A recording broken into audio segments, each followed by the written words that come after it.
Então eu continuei a fazer a faculdade, fechei a faculdade em 6 anos, porque ela era normalmente em 5, mas eu havia perdido aquelas cadeiras, acabei deixando a etapa 1 e 2 para o final do curso, porque não ia atrapalhar minha caminhada do resto todo. E fiz a minha faculdade, quando terminei tudo, fiz o que faltava, aí eu ia poucas vezes na semana na faculdade, à noite sempre, né, porque eu continuava trabalhando, e concluí minha faculdade. Tanto que no dia da minha formatura tinha uma convidada, meu anjo da guarda encarnado, que era uma amigona, um ser muito especial, um ser de luz que atravessou o meu caminho e, e pegou aquele pinto que estava lá no lixo, meio perdida, meio sem saber uma coisa e outra da vida, meio assustada, sempre muito medrosa, tinha medo até das pessoas às vezes. Pegou aquele pinto lá, botou embaixo do braço, embaixo da asa e me levou e disse: vem que eu te ajudo. E eu acabei indo morar com a família dela, né? Era ela, o marido, a mãe dela e 3 filhos, aonde eu passei o resto da minha vida. E acabei me envolvendo com as crianças, e era tia para cá, tia para lá, e a gente desenvolveu um amor de família. E foi uma coisa muito interessante, porque foi algo assim muito genuíno. Eu, eu tinha com eles um amor de tia. E eu sempre costumava brincar que ser tia é melhor do que ser mãe, porque tia pode mimar e não tem lá muita responsabilidade. Mas na verdade não é, né? Porque eu acho que todo adulto que circunda uma criança, não importa seja ele pai, mãe, avó, avô, tia, é responsável pelo caráter, né? Pela formação do caráter daquela criança. E assim eu tomei isso para mim e segui a vida por aí. Aí essa minha amigona, minha mana do coração, quando eu concluí a faculdade, ela fez a festa da minha formatura e convidou aquela professora que foi a nossa paraninfa, e era para mim um exemplo. Ela era professora de português. Para mim, sempre gostei muito do português, mas ela despertou em mim o amor pelo português. E eu tenho realmente um amor muito grande pelo português, porque eu acho tão maravilhoso, tão delicado. Eu não conheço outras línguas, né? Para dizer se é assim em outras línguas. O inglês eu já vi que não é, mas outras línguas eu não conheço. Mas o português, para mim, é tão belo que ele tem sempre uma palavra para definir alguma coisa. Ele não. Se eu quiser usar um sentido duplo, eu tenho palavras para isso. Então eu acho a dança das palavras dentro de uma frase, usando a pontuação, eu acho isso tudo um poema. Vão pensar que eu sou louca, mas eu sou uma louca consciente, porque eu acho isso lindíssimo. A expressão através da palavra, para mim, é algo poético. Eu acredito que a palavra ela tem uma força tão grande que ela pode construir caminhos, mas pode destruir também. Então é preciso que a gente tenha consciência sobre isso. Nem sempre tive, mas aprendi a ter. E eu fui trabalhar nesse novo trabalho que essa minha mana do coração me chamou, me apresentou nesse novo trabalho. Larguei então o cartório, onde eu trabalhei 6 anos e 3 meses, uma coisa assim. E aí fui trabalhar nesse novo trabalho. Aí eu trabalho de gente grande, muito grande.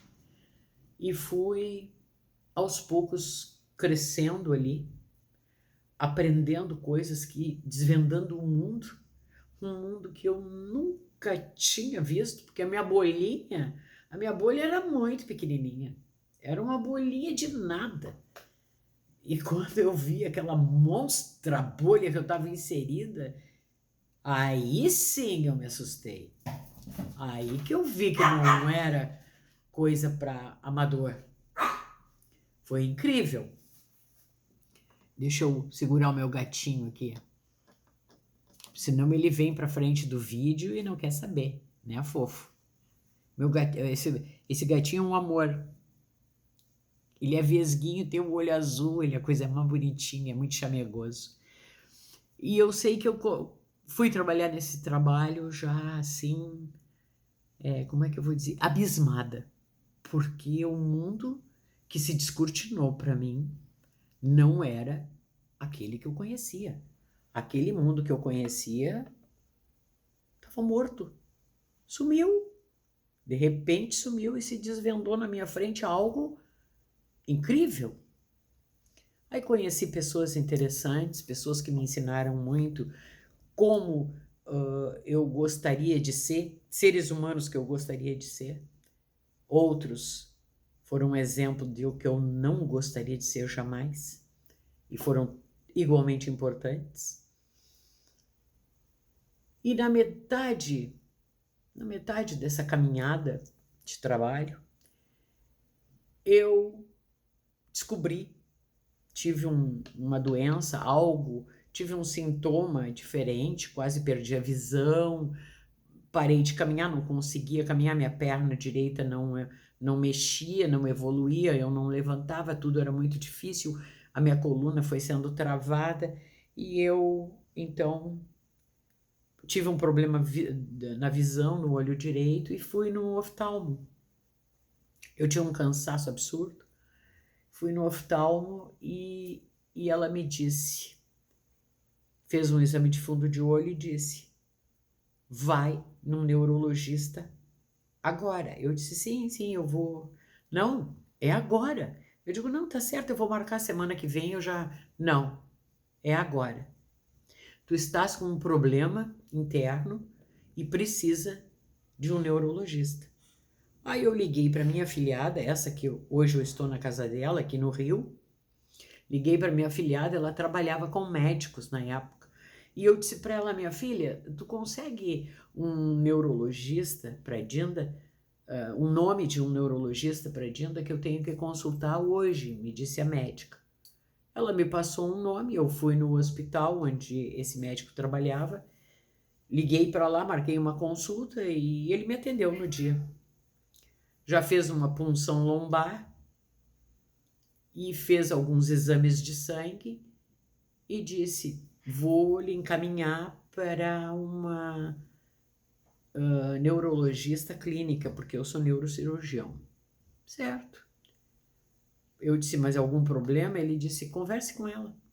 Marquei, liguei para o plano, marquei e fui. Levei para ela e aí começou uma caminhada de 6 meses, dia e noite. Eu fiz 150 e poucos exames de sangue em laboratórios diferentes. Eu nem sei que infinidade de exames de imagem eu fiz com contraste, sem contraste, assim, assado, tomo, ressonância, eu sei lá. E outros tantos exames. Exames excludentes que estavam excluindo doenças. E acabou que depois de 8 meses foi fechado o diagnóstico com uma equipe de médicos que eu desenvolvi esclerose múltipla. Aí fui eu catar. Esclerose múltipla é uma doença autoimune e não tem cura, certo?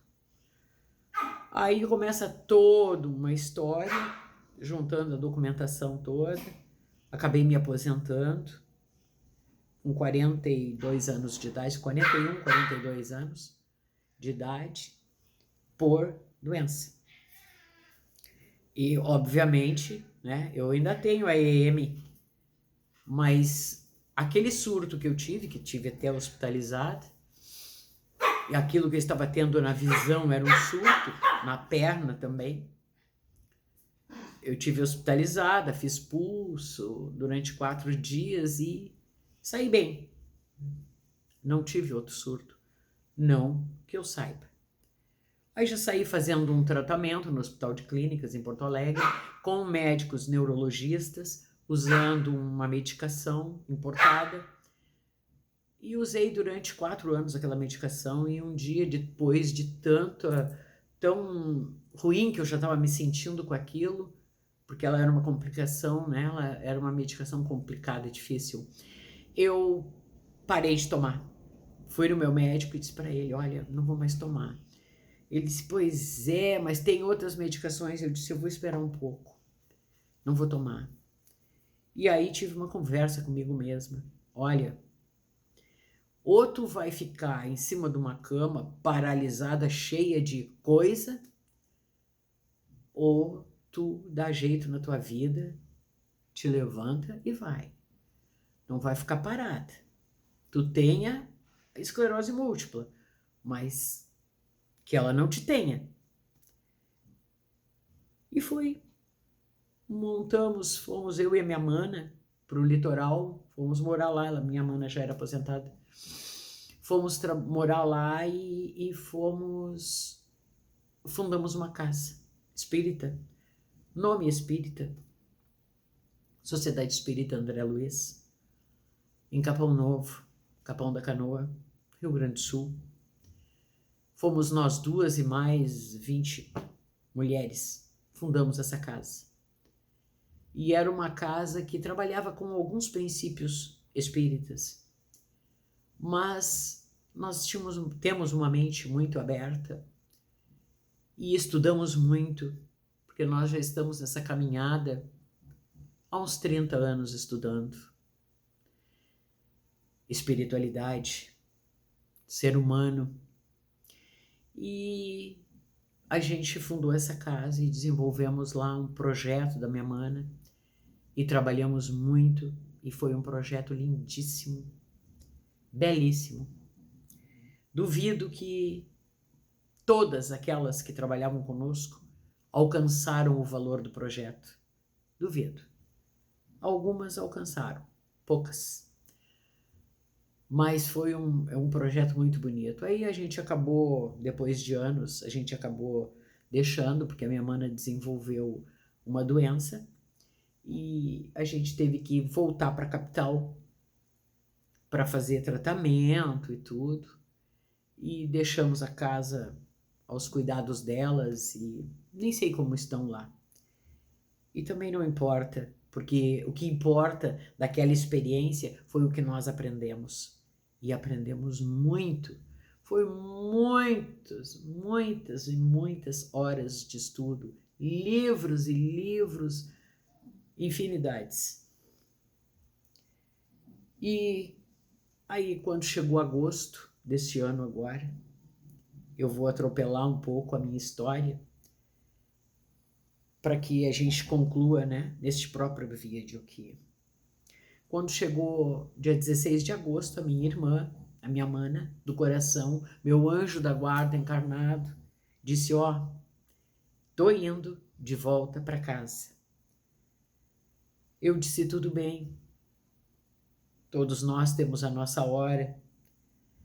Eu espero que tu continue a tua caminhada de luz, que sempre foi um ser humano iluminado, um ser humano que ajudou pessoas, colocou pessoas no caminho, libertou outras tantas, porque a função dela e o projeto dela era libertar o ser humano dele mesmo. Como ela dizia, não adianta tu te preocupar com os teus inimigos. Em ti, dentro de ti, está a maior batalha a ser travada. E a minha mana então voltou para casa, para o cosmos, para a hierarquia dela, hierarquia espiritual dela. E no dia que ela foi de manhã, madrugada, né? Eu fiquei todos os dias com ela no hospital. Então, na noite anterior, eu disse para ela, eu estava olhando para ela assim, As enfermeiras tinham dado banho, mudado ela estava um pouco dormia, um pouco acordada.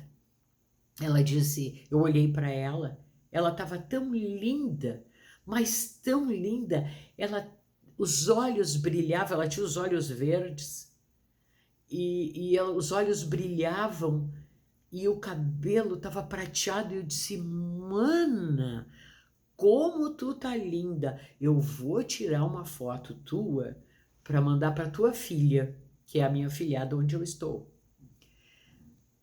E ela fez um sorrisinho pequeno assim para mim. Eu disse, vou mandar para tua filha para ela ver que ela tá perdendo essa beleza toda. Coitada da minha filhada, nem podia estar lá porque tem a vida dela aqui, uma correria danada. E coloquei o celular para tirar foto, e o que eu vi na foto não era o que eu estava vendo. A iluminação toda, eu tirei o celular na mesma hora e disse para ela, já mandei a foto. E eu seguia enxergando, os olhos brilhavam, faiscavam. Ela estava toda iluminada, a coisa mais linda. Ela parecia um anjinho. Eu disse, mana, que grata visão que eu tô tendo. E ela fez um sorrisinho leve. E eu disse, tu vai dormir? Ela fechou os olhos, assim. Eu disse, tu vai dormir agora? E ela se ajeitou na cama. E aí diz a enfermeira, a senhora tinha que ir para casa. A senhora não tem que estar sentada aí numa cadeira. Vá para casa, descanse. E assim que descansar, volta. Eu disse, eu não gostaria de deixar ela. Ela disse, mas ela está muito bem cuidada. 24 horas, uma enfermeira do lado. Eu disse, tá bem, então eu vou. Saí contra gosto, porque não gosto de andar de noite na rua. 11 horas da noite fui embora para casa. Cheguei em casa, acabei não dormindo. Tomei um banho, me sentei no sofá, fui ver um pouco de televisão, fui ver o YouTube. Eu já tinha um canal, fui assistir meus vídeos, ver se eu queria tirar algum. E aí, quando chegou 4h30, eu chamei um táxi, disse... E o táxi... E nada, ele não costumava fazer isso. Liguei para eles, para a central, eu digo, mas e o táxi, já foi, já está saindo, e nada. Aquilo levou uns 45 minutos. E aí eu disse, mas por favor, o que está havendo? Eu vou cancelar esse táxi, eu estou aqui na rua, estou vendo, não tem táxi nenhum aqui. Aí o taxista, o motorista do táxi, se comunicou comigo, me telefonou e disse, senhora, o número é tal. Eu disse, não, o número é tal do prédio. Ele disse, mas eu tô aí do lado. Quando eu olhei, estava ele ligando o carro. Eu fiquei 45 minutos esperando. E aí ele pegou, eu disse, por favor, rápido para o hospital. Ele chegou lá, no que eu cheguei, fui ligeiro assim, quando cheguei lá na porta do quarto, a enfermeira me barrou e disse, não, a senhora não vai entrar. Eu digo, não, mas eu vou entrar. Ela disse, não, eu quero ver minha mana, por favor. Ela acabou de fazer a passagem. Aí eu fiz a minha prece para ela, né? Porque a minha mana era uma galinha com seus pintos. Ela me colocou embaixo do braço dela como colocou os filhos. Ela era uma mana, ela era uma mãe, ela foi tudo, né? Um anjo da guarda encarnado. E aí eu pensei, meu Deus, e agora ela me deixou sozinha? Mas aí eu pensei, Vera Lúcia, tu tem 66 anos, 67, né? Porque os 9 meses de barriga contam, então eu tenho que contar. Tu tem 67 anos. Que isso? Tu estudou tanto, tu aprendeu tanto com a tua mana para jogar isso fora agora? Não. Aí eu acordei. E tive, vamos dizer, um sonho acordada. Eu tive um sonho maravilhoso na noite seguinte que eu dormi, que eu fui para casa, resolvemos tudo. Os filhos dela, todos resolveram tudo certinho. Os 2 filhos, porque ela tinha 3 e uma já faleceu há mais tempo. Então, os 2 filhos dela resolveram tudo. E eu fui dormir uma noite e tive o sonho que eu já contei aqui, aonde a montanha branca desmontava, estava caindo, desmoronando, aquela montanha enorme, branca.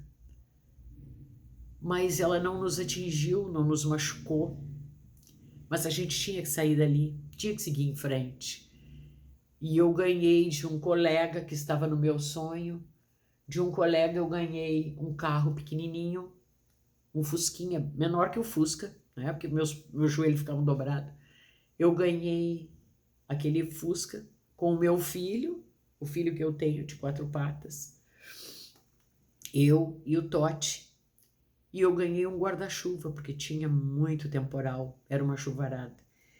E eu me dei conta que a Montanha Branca, que estava desmoronando, era todo aquele momento que nós vivemos de luz, de construções maravilhosas que se fez nesse tempo que se trabalhou junta, e que eu estava sozinha, eu e meu cãozinho, né, meu filhinho de 4 patas, estávamos indo, mas tínhamos ganho um guarda-chuva, a proteção da espiritualidade, a proteção da minha, não egrégora, mas da minha hierarquia de luz. E eu, então, aceitei essa passagem dela e fiquei encantada com tudo que eu vivi nesse período. E eu me dei conta que eu nunca estive sozinha. Nunca estive sozinha. Que quer o meu anjo encarnado, o meu anjo da guarda encarnado, estivesse comigo ou não, eu tinha o guarda-chuva, que é a minha proteção espiritual. E todos nós temos isso. Essência. Eu volto um outro dia, num outro vídeo, para dar continuidade no assunto. Obrigada por enquanto, por me ouvir.